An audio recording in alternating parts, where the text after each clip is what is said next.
says, "Love and marriage go together like a horse and carriage."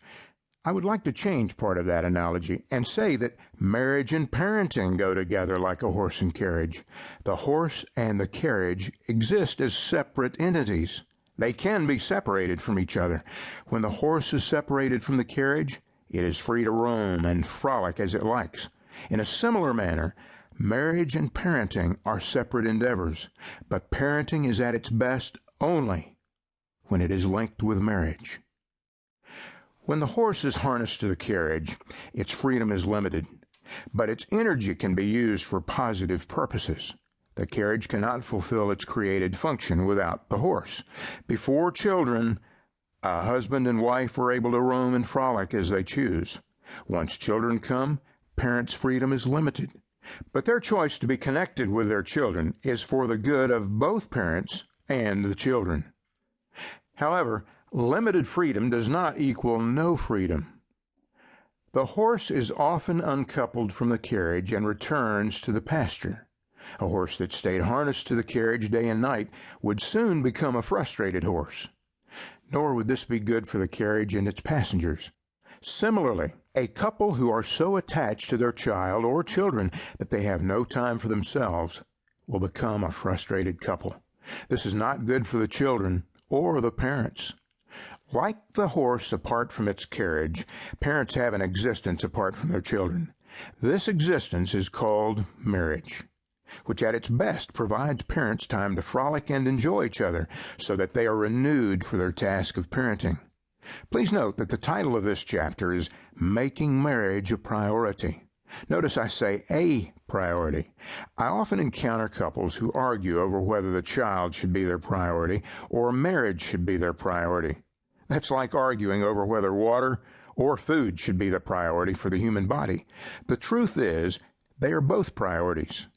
Parents who do not seek to be good parents are delinquent in their responsibilities.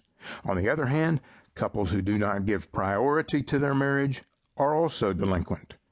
A couple who neglect their children in pursuit of their own happiness will live to regret their decision.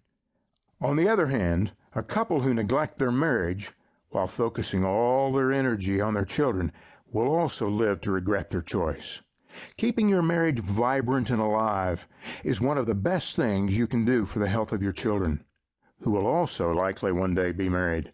They desperately need a model of what a healthy marriage looks like. If you neglect your marital relationship, you may meet the children's physical needs, but realize in time that you failed to teach them relational skills. Marriage is a priority. Parenting is a priority. The choice is not either or. To neglect either is detrimental to the other. In my book, The 4 Seasons of Marriage, I used the seasons to describe the various stages of a marriage. Springtime in marriage is a time of new beginnings, new patterns of life, new ways of listening, and new ways of loving. Feelings we experience during this season include excitement, love, trust, hope, and joy. Summer couples share deep commitment, satisfaction, and security in each other's love. They're connected and supportive of each other.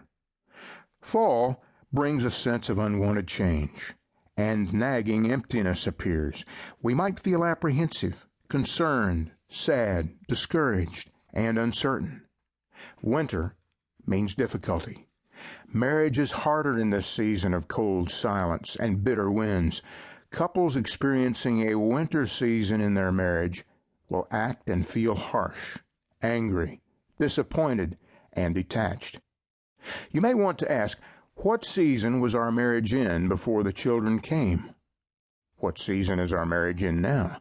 If you're not happy with your present season, now what is definitely for you. In the next 4 chapters, I will share practical ways of restoring and maintaining a healthy marriage while at the same time being successful parents. Putting the principles into practice. 1. Using the idea of the 4 seasons. Assess the quality of your marriage by underlining the words in each description that best describe your current feelings about your marriage. Then ask your spouse to read this chapter and make an assessment as well. 2. If you discover that your